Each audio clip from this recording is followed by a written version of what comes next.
Hello and welcome back to another OmniHeroes video. Shock horror, Cleo is not in Oath. She is. She is technically in Oath. Let's jump in and let me explain. So, Eudora and Leandra are the two units that have come to Oath on the final Oath of the season. Now, let's go ahead and jump into the tickets here. So, if we have a look at these tickets, you get them after 100. You can see Cleo is available within those tickets, so you do need to summon up for 100, 200, 300 and 400. So if you were to summon 400 times on this, you would get 4 copies of Cleo. That is more than enough to sate anybody's appetite for this particular unit. Now, how do you do that? First of all, you jump on the free summon. So let's jump in. Let's do our free summon for the day. You can use these 7 free summons here, along with around 60,000 diamonds. I've got just enough, got 68,000 diamonds to do 50 summons, plus then you'll need 50 scrolls. The way that you go about getting those 50 scrolls, you get one of these free per day, plus then you also can purchase up to 10 scrolls using the 1500 diamonds as well. So that is something to keep in mind. So if I were to purchase these 1500 scrolls here, I would only need to get 1 pack in order to get myself up to the 100 required, including the 50. So it works out quite well, I think, personally. Now, I have just released a video, it was around two hours ago, something like that, where I blitzed 50 stages of Lost City and could have carried on. I could have carried on, but I just couldn't be bothered. But I blitzed these 50 stages of Lost City. As you can see, 350. Did all those 50 stages, and it was all with thanks to Cleo. Now, why do I think that Cleo is not in Oath? So the reason that I think that Cleo has not come back to Oath is because everybody and his dog would save for Cleo, and what would happen is the game would get oversaturated. Now, what do I mean by that? All of the PvE content that they have released, so the Lost City, Palace of Penrose, if Cleo gets up to 10 stars, 11 stars, then you will blitz through all of this content. You will be up to stage 9,000 or 10,000, whatever it is for your Palace of Penrose, and you'll be up to stage 600 of Lost City in a matter of days, I suspect. I think that is one of the primary reasons as to why Cleo is no longer in Oath. Because if everybody had it, then there would be no PvE content. All of this seasonal stuff, chaotic space, that would be completed in a matter of days as well. I think the problem is that the power creep that she brings is too much. I think it's the only way that I can rationalize it. That, and she's a very, very, very popular unit, and I think they potentially will be saving her for. I think they potentially will be saving her for the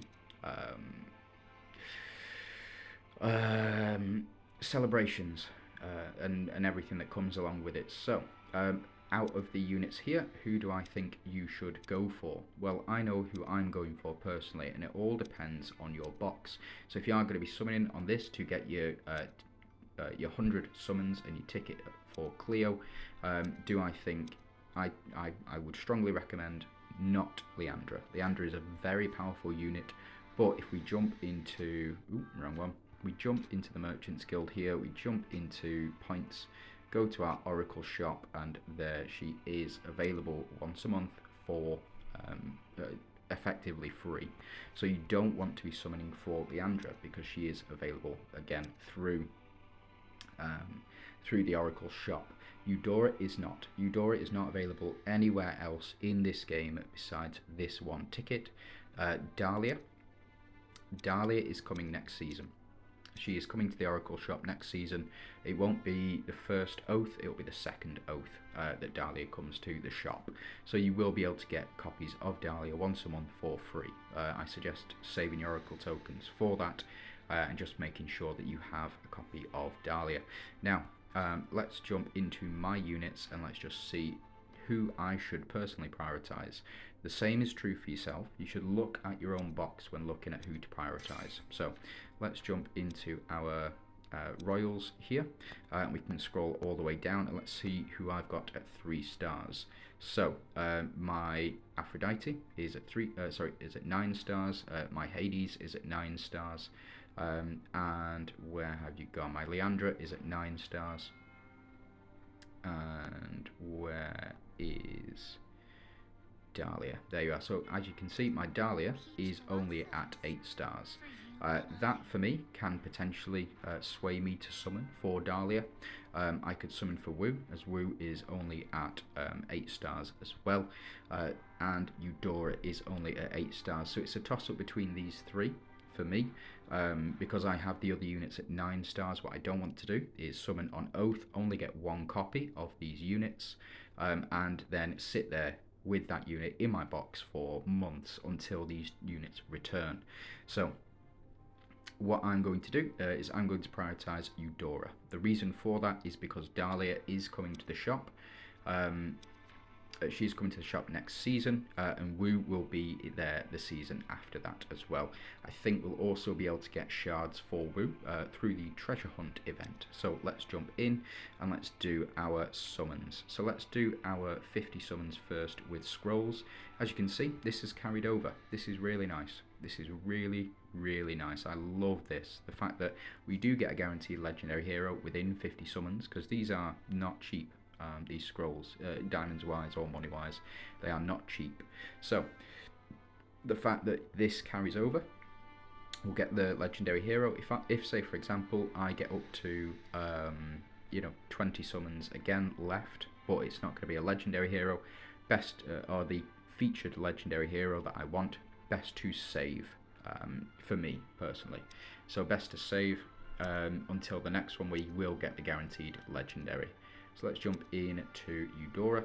I'm going to summon for Eudora and we'll take it from there.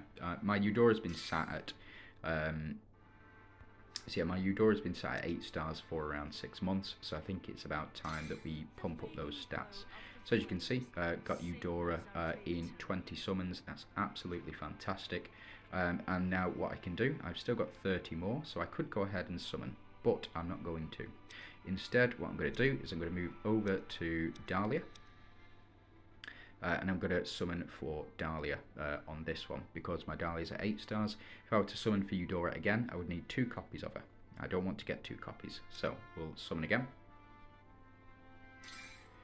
For Dahlia, hopefully we'll get, or we'll pick up a copy of Dahlia in these summons here. So we've got 14 more. It is not the legendary hero we want, so we're going to switch over to our diamonds. We've done our 50 now, and then we're going to carry on with these further 50. So we get Althea. Not bad. I'll take a copy of Althea, and then I can prioritize that. So I've just spent 20,000 diamonds. I've just done that quest. What I'm going to do is hop over into my guild now. This is a new feature, a guild challenge. So what we're going to do is we are going to... How do I complete this quest? Or does it already give me... There we go. So it's already given me that this is 15,000 diamonds. Do I not have that anymore? That is a shame. So let's go ahead and accept this one. And the reason that I'm going to accept it is because I'm going to be spending those diamonds. So jump into Oath. What's our summon quest here? Yeah, that's absolutely fine. Let's jump in and let's use, again, 15,000 or 12,000 diamonds to summon. And we do get a copy of Baal. Woo! So we need a bit more, and we've just done 15,000 diamond tycoon quest as well. So perfect. Let's jump back in. And let's go to our guild again. Going to go guild challenge, and then we have already accepted this, so I can't accept this again. Let's go into diamond tycoon again. Need to spend 10,000 diamonds. Let's go ahead and spend those 10,000 diamonds. I believe this is the final one. Yes, we've got 10 left. Let's go ahead and summon, and I've just done that quest. So completing quests like there's no tomorrow. So as you can see, I've got 7 more. I have 7 more to spend. And then I will get a copy of Dahlia. So what I can do is 7 summons, and I will, but what I'm going to do instead of going absolutely mental, I've still got 24 scrolls left, so I can use that. What I'm going to do is I'm just going to wait. I'm going to wait until I've used up all of my free summons, so you do get 1 daily free summon on this. So if I were to summon tomorrow, I might get a copy of Dahlia, or to summon the day after that, I might get a copy of Dahlia. But the point is, I would only need to use 1 more scroll in order to get that final copy of Dahlia. So, let's go ahead, claim our tickets, and let's finally pick up a copy of Cleo. So this will be 8-star Cleo. I think this is I think it's kind of the maximum that we can run.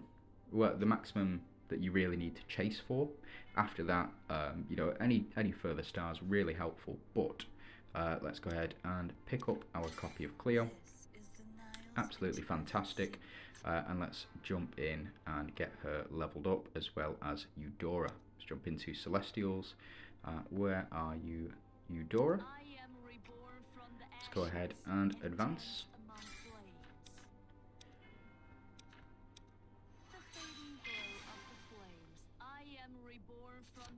Perfect. And then let's go to Cleo.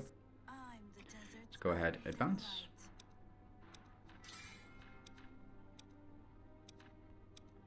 And there we go. Perfect. So that is Cleo at 8 stars. And that is really, I think, all you need. I think, really, honestly, that is all you need. Until you can get her up to 11 stars, really, that is peak performance for her, because she does get this rune mastery. So she'll have whichever one it is. And just a heads up, if you do get Cleo to 8 stars this time round, she will prioritize in this order. So if, say, for example, you have a Phantom synergy, and so if you have 2 Phantoms and 2 Monarchs on the same team, you put Cleo in, she will prioritize Phantoms. If you have 2 Enchanters, 2 Monarchs on the same team, she will prioritize Enchanters. And if you have all Monarchs, she will prioritize Monarchs instead. So that is just how she works. Just a quick heads up from me, and I think that is you know, that's enough for this video. I just want to say thanks very much for watching. I do hope you have a fantastic day, and yeah, good luck on your summons.